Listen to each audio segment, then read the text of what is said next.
पौराणिक कथाओं के अनुसार जब ब्रह्मा जी को सृष्टि की रचना का कार्य सौंपा गया तो उनके दाहिने अंगूठे से प्रजापति दक्ष का जन्म हुआ। दक्ष और उनकी पत्नी प्रसूति की 27 पुत्रियां थीं जो 27 नक्षत्रों का स्वरूप मानी जाती हैं। दक्ष ने अपनी सभी 27 पुत्रियों का विवाह चंद्रदेव से करा दिया। विवाह के पश्चात चंद्रमा अपनी सभी पत्नियों में से रोहिणी से सबसे अधिक प्रेम करते थे। वह अपना अधिकांश समय रोहिणी के साथ ही बिताते थे और अपनी बाकी 26 पत्नियों की उपेक्षा करते थे। अपने प्रति चंद्रमा के इस व्यवहार से दुखी होकर बाकी रानियों ने अपने पिता दक्ष से शिकायत की। पुत्रियों की व्यथा सुनकर दक्ष अत्यंत क्रोधित हुए। उन्होंने कई बार चंद्रमा को चेतावनी दी कि वे सभी पत्नियों के साथ समान व्यवहार करें, लेकिन चंद्रमा ने उनकी बातों पर ध्यान नहीं दिया।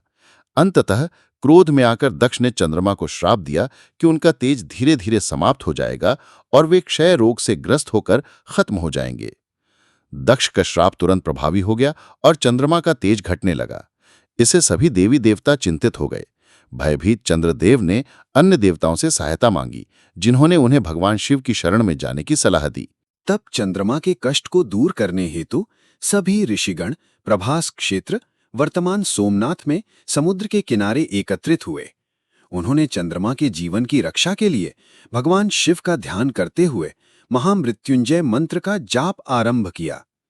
ऋषियों की इस कठोर तपस्या से प्रसन्न होकर भगवान शिव उनके समक्ष प्रकट हुए।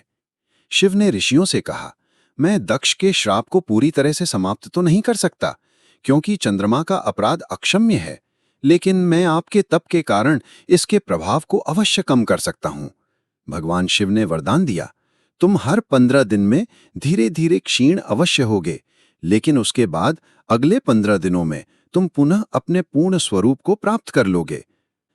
इसी के साथ भगवान शिव ने चंद्रमा को अपने मस्तक पर धारण कर लिया, ताकि दक्ष का श्राप उन पर पूरी तरह से ना पड़े। चंद्रमा को अपनी जटाओं में धारण करने के कारण ही भगवान शिव का एक नाम चंद्रशेखर भी पड़ा।